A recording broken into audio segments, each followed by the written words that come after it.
Bonjour tout le monde. Alors, on va continuer ce marathon des top 10 drummers of all time féminins. Alors, sur ce top 10 drummers of all time féminin, nous allons continuer avec Sheila Escovedo, qui est une batteuse américaine. Donc, c'est le deuxième épisode de ce top 10 drummers of all time et de ce marathon. Voilà. Sheila Escovedo est née le 12 décembre 1957 à Oakland, en Californie. Plus connue sous le nom d'artiste Sheila, est une chanteuse, musicienne et percussionniste batteuse américaine, batteuse, autrice et compositrice, interprète américaine. Fille de Pete Escovedo, tante Nicole Richie et nièce de Coke Escovedo, tous les deux percussionnistes qui ont joué avec Carlos Santana et Azteca. Elle devient très très tôt une musicienne confirmée et se joint aux tournées de George Duke, Prince, Lionel Richie, Marvin Gaye, Herbie Hancock et de Diana Ross. C'est quand même pas mal tout ça. J'ai oublié de vous dire, c'est une très très grosse vidéo. Le premier album sur lequel on la retrouve est Yesterday's Dream du bassiste de jazz Alphonso Johnson, aux côtés du batteur Chester Thompson, qui joue avec Weather Report, le pianiste Patrice Rushen, le batteur Mike Clark, le Canadien David Foster à l'orgue, etc. En 1977, elle réalise un premier album en duo avec son père sous le nom Pete and Sheila Escovedo, Solo 2, donc le 2 comme nombre 2, sur le label Fantasy Records. Et toujours en 1977, elle se joint au George Duke Band, avec lequel elle enregistre 4 albums. Puis, en 1978, toujours en duo avec son père, un autre album suite intitulé Happy Together. Et de 1983 à 2013, elle joue avec lui sur tous ses albums solo, ainsi que sur les 2 disques live publiés en 2003 et 2013. Puis en 1983, elle se joint à Marvin Gaye pour sa dernière tournée Midnight Love Tour comme percussionniste. La même année, elle participe à l'enregistrement d'un duo avec Prince Erotic City, sorti en 1984 et qui se retrouve en face B du single Let's Go Crazy. C'est le coup d'envoi de sa carrière de musicienne et chanteuse. Son premier album, The Glamorous Life, en 1984, est coproduit avec Prince, qui agit sous le pseudonyme, compliqué de lire en montant les pages, et sous le pseudonyme The Star Company. L'album est un succès et est classé disque d'or aux USA, produisant deux hits, la pièce titre et The Belle of Saint-Marc. L'année suivante, son deuxième album réalisé sous l'aide de Prince, In Romance 1600, est également disque d'or. Ça fait beaucoup quand même. Alors, je vous l'ai dit, il y a beaucoup de choses. Il comprend notamment le hit en duo ce dernier, A Love Bizarre. Elle joue son premier album de Prince en 1985, Around the World in a Day, pour lequel elle tient la batterie sur la chanson Pop Life. Elle est plus présente sur l'album suivant, Parade, sorti en 1986. En 1987 et 1988, Sheila Escovedo tient la batterie dans le groupe de Prince. Au cours des tournées Sign the Times Tour et Love Sexy Tour, son solo de batterie est un des moments clés de ces deux concerts, que l'on peut revoir dans le film Silent Times et la vidéo Love Sexy Live. À la même époque, elle participe au film Crush Groove et à la bande originale qui contient le classique Holly Rock. Puis vient son troisième album intitulé simplement Sheila E. en 1987, sur lequel on retrouve son père Pete et son frère Juan aux percussions. Cet album est un plus grand succès en Europe. Deux hits mineurs seront extraits de cet album. Le langoureux Hold Me et le rap Coucou, donc K2O et le rap Coucou, K2O. En 1985, elle participe au chœur de We Are the World, écrit par Michael Jackson et Lionel Richie. Elle quitte l'organisation de Prince en 1989, mais continue de jouer sur ses albums en tant que musicienne invitée, et l'année suivante son quatrième album sous son propre nom, Sex Symbol.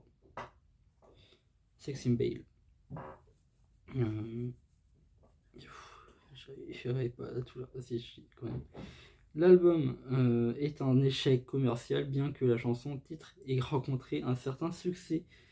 En même temps, de sérieux ennuis de santé l'empêchent d'assurer la promotion de cet album et donc de partir en tournée. Ça arrive. Mais bon, elle est toujours vivante, que je sache. Donc elle a survécu. Elle trouve la force de jouer des percussions sur la chanson True Colors, reprise par Phil Collins en 1998, qui se retrouve sur compilation Hit, ainsi que sur son album Love Songs et compilation All the New en 2004. Son retour discographique effectué en 2000 avec Rites of Passage, édité sur le label Concord, suivi de Heaven en 2001. Les deux sont publiés sous le nom de Sheila E. and the E-Train. Ces disques lui permettent de revenir à ses origines latines et n'auront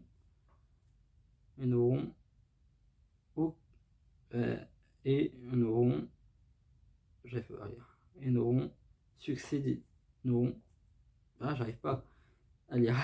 à ses origines latines et auront d'un succès d'estimé. Elle joue également en 2001 avec Ringo Starr and his All-Star Band, dans lequel elle tient la batterie, les percussions et les chœurs. 3 albums sont enregistrés avec 3 formations différentes de All-Star Band. Le premier King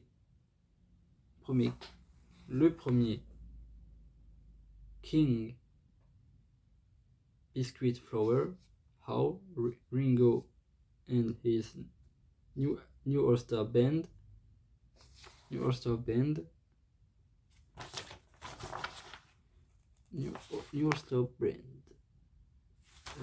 c'est ça.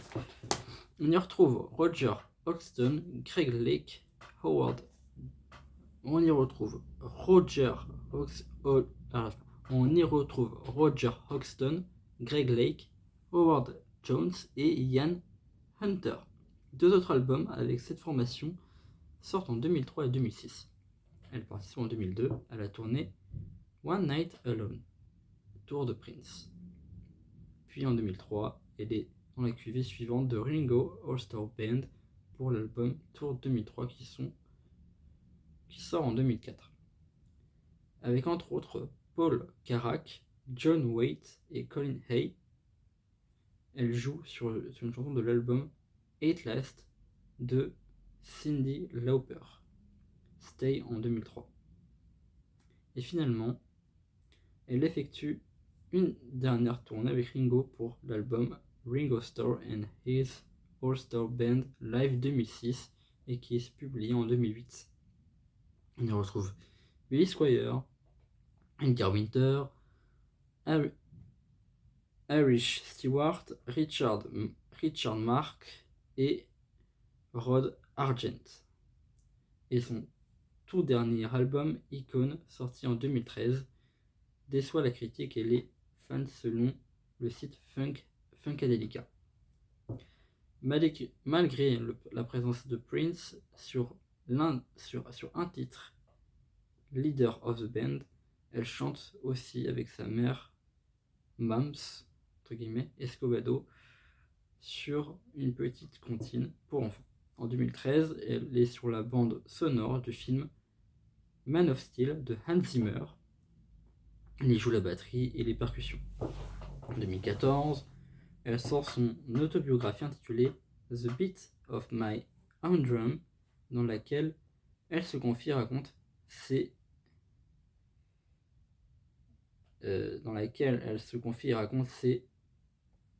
je sais pas dire, ses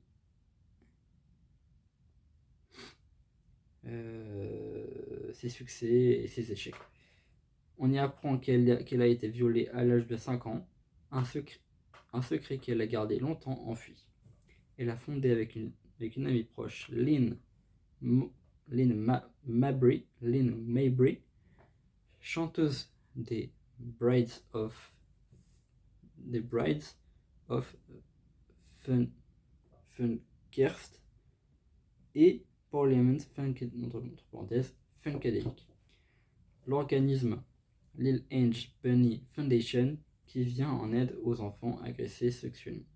Puis en 2016, elle retrouve Hans Zimmer et Junkie XL sur la bande sonore du film Batman vs Superman, Batman 5 Superman of Justice, pardon. Classement, et du coup, avec tout c'est magnifique, avec toute cette magnifique, toutes les magnifiques choses qu'elle a faites, évidemment, on peut pas la mettre dans un classement digne du bas classement du top 10. Non, on est obligé de le mettre dans un classement voilà, de qualité, de hors pair, qui était hors pair dans l'une des meilleures batteuses de l'une des meilleures batteuses de l'histoire. On est obligé de les mettre évidemment avec tout ça, avec toutes les batteuses qu'on avait vues, que je vous ai dévoilé lors des stories qui seraient dans ce top 10. Vous doutez que Sheila Escobedo n'allait pas être 5ème, ni 6ème, ni 7ème, non, du tout. Au contraire, le classement all-time, c'est qu'elle est première au classement. Oui, elle est première au classement, c'est la meilleure batteuse du classement all-time. Je ne savais pas comment faire ce classement, je ne savais pas où la mettre, à part première, parce que derrière, j'ai regardé, j'ai vérifié plusieurs fois s'il y avait quelqu'un qui pouvait dépasser Sheila Escobedo en tant que batteuse. Je pense que non. La discussion est vite répondue parce que elle a joué avec Ringo Starr, Prince, elle a joué avec elle a joué sur une bande de Hans Zimmer, et puis l'histoire elle est folle quoi. Elle a une très belle biographie, très très très très très très alléchante. Et puis surtout qu'elle a joué aussi avec George Duke, Prince, Lionel Richie, Marvin Gaye, Herbie Hancock, Diana Ross, Michael Jackson. Prince, tout le monde le sait, mais c'est la batteuse de Prince. Elle est connue comme la batteuse de Prince particulièrement. Mais elle a joué avec Ringo Starr à la batterie. Et puis en tant que c'est pas qu'une seule, et en plus, ça fait pas que de la batterie. Donc, bon, ça, c'est un classement de drummer of all time, certes, mais il a fait quand même beaucoup de choses. Bref, donc oui, les premiers en classement all time féminin. Dites-moi où est-ce que vous l'aurez mis, vous, à part première pour moi. Mais est-ce que vous l'aurez mis deuxième? Est-ce que vous l'aurez mis quatrième? Est-ce que vous l'aurez mis cinquième? Est-ce que vous l'aurez mis septième? Est-ce que vous l'aurez mis dixième? Tellement que c'est à chier. Vous pensez que c'est à chier? Moi, je pense que clairement, c'est magnifique. Et c'est pour ça que je le mets premier, parce que bah, il a un magnifique parcours, quoi. Une belle histoire, il y a tout ce qu'il faut pour être premier dans ce classement all-time. Une histoire magnifique. Des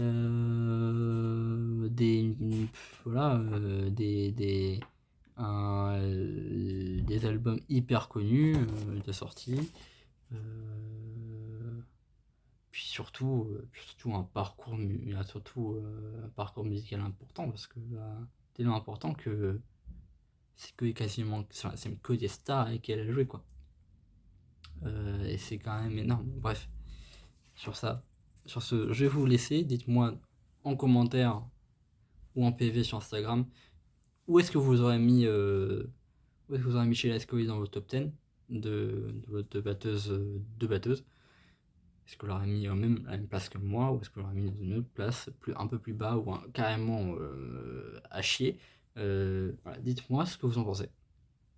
Donc dites-moi ce que vous en pensez de cette biographie, parce qu'elle est quand même très travaillée, et j'ai quand même beaucoup fait de recherches, comme d'habitude. La semaine prochaine, on se retrouve pour une prochaine vidéo, donc ce sera pas un top 10 drummer of all time, parce que j'ai déjà fait 2 top 10 drummer of all time de suite, à moins que vous voulez continuer au moment où vous voulez qu'on continue le marathon. Je pense que la prochaine vidéo, je ferai une story of bands. Il y a moyen que je refasse les story of bands, le retour des story of bands, même le retour des story of albums, carrément, parce que les story of albums, on n'a pas fait de story of albums depuis un moment. Je pense que je vais faire un petit sondage entre story of bands et story of albums. Mais si vous voulez absolument continuer le top 10 of all time, il n'y a pas de souci, on continuera. On enchaîne les 10 vidéos de suite, et après c'est pas clé.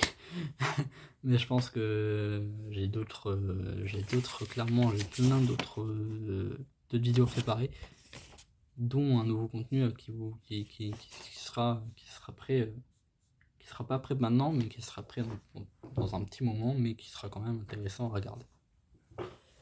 Voilà, je vais vous laisser pour aujourd'hui. Enfin, je vais vous laisser. Et on se dit la semaine prochaine pour une nouvelle vidéo.